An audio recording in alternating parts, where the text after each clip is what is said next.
Welcome back to FC Barcelona Central. I'm Pedro, and there was a lot of activity last Thursday in a Barcelona board meeting. Our president Joan Laporta and our vice president Rafa Juste delivered some big news, but also highlighted a potential clash of priorities behind the scenes. According to Radio Catalunya, Laporta and Juste informed the board that they want the club to sign Joan Garcia. This is nothing new here, but interestingly enough, sporting director Deco wasn't at this meeting, and his focus right now will almost exclusively be on securing the continuity of the vast majority of our current players under Hansi Flick. Deco stated himself time and time again that our idea is to improve the team without lowering the level, to maintain stability, and we'll see a margin to see what we have for after our renewals. Our sporting director is pretty much his hands are tied when it comes to the market. Our salary limit is very tight, and he can really operate normally when it comes to reinforcement. This is all due to the much talked about, well, we'll talk about this later, and often misunderstood one fair play rule in La Liga. But this is where things get interesting. Deco and Flick met after the season ended to plan for the next one, setting priorities and always keeping the club's financial difficulties in mind. After Flick's on renewal, they came the extension of Rafinha, Lamine Yamal. Before that, we had in January Pedro, Gavi, and Araujo has been renewed, while Cubarsí signed in February. Casado will sign pretty soon. And one of the crucial files like De Jong and Eric Garcia must be addressed in giving some resolution, knowing what's happening with Chechny, if he's going to resign or not. All these operations mean that the team's salary mass is growing, which is further limit our ability to register new players. Flick and Deco always, established that the absolute priority is, for signings, for it will be a forward who plays a left wing. Then these names come into mind like Luis Diaz, Marcus Rashford, and even Nico Williams were at the top of the list.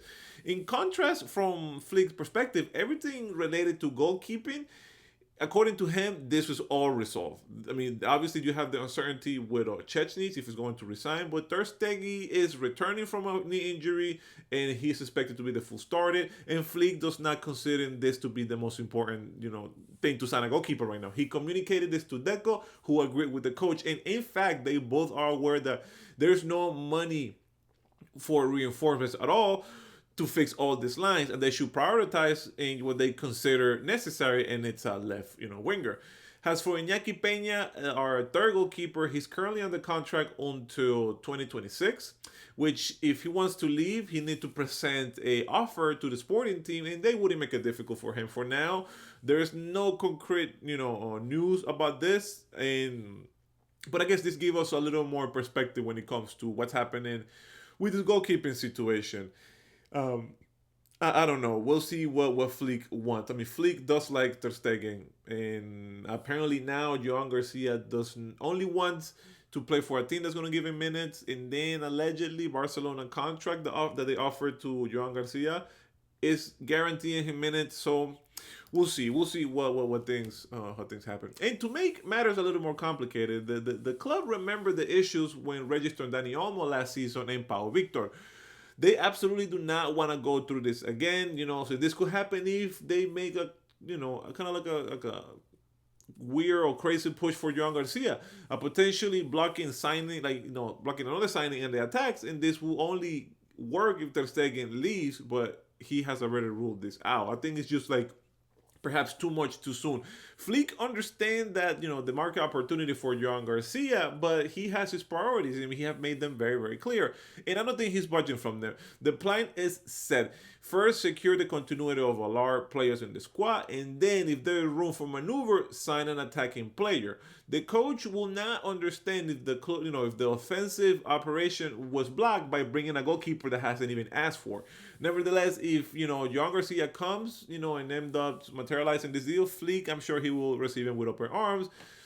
Though he certainly wouldn't forget the attacking needs, so he will definitely try to press for this.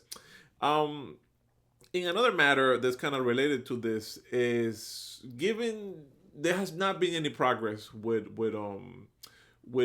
Frankie de Jong. Joan Laporta has made a firm decision that Frankie de Jong must renew before June 30th if he wants to stay with the club. This message has been very clear and direct from the board. and from John Laporta and Deco. Laporta doesn't want to repeat his mistakes by letting important players, enter the final contract of the year without being a defined solution. He's just scared of losing a player for nothing. Who can blame him?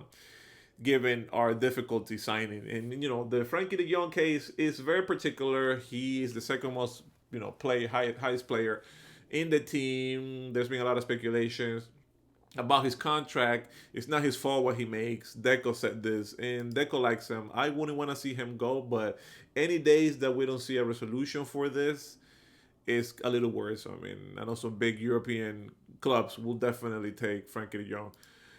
I do want to take this time to break down the 1-in-1 rule, and I guess this is a kind of incredible news for Barcelona, given that we're talking about signings in addition.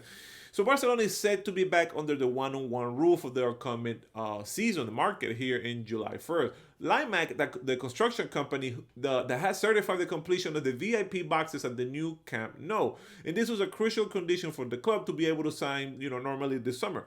The construction of the boxes has been finalized, and Limac has guaranteed this to the club. Now, the matter is on the hand of the auditors, and the documentation will be transferred to La Liga for verification, allowing Barcelona to operate under the 1-on-1 rule. But here's the backstory. Barca closed a deal of VIP boxes at the new Camp Nou for 100 million euros at the end of December. With that money, and after certifying the collection of the large part of that money, La Liga initially returned Barcelona to the 1-on-1 rule, allowing us to sign normally in the January market. However, the league later reversed this decision after receiving the reports from the club's auditors who didn't validate this operation from those boxes. The auditors considered that they couldn't validate this until the construction was finalized, and faced, with this report, La Liga informed Barcelona that they were once again without fair play. Our club then urged Limac to finalize the boxes before June 30th, with the balance sheet, closing during that day. The construction company, committed to having them ready by mid-May, which they have now delivered. Barcelona is now waiting for a definite response from La Liga to be able to sign, normally for the upcoming transfer market, being under the 1-on-1 rule, which allow Barcelona to invest all the money received from all sales or salary match reduction from the loans. Our club hasn't enjoyed this privilege in the recent markets, and we've been able to conduct a very few operations. Last summer, we only signed Dani Olmo and Pau Victor for a total of 50 million, between them more or less. And this could be certainly a game changer. Coolers, this is huge news. I think we're starting off the week very strong. The 1-1 rule could transform our summer market. What are your thoughts in Nancy Flick's priorities versus the board trying to push for a goalkeeper? Do you think Frankie de Jong will renew before June 30th? Please let me know. My name is Pedro, but I also do go by Dro, and my close friends call me Orrutio. Comment, like, subscribe, and until next time, Pisca Barça.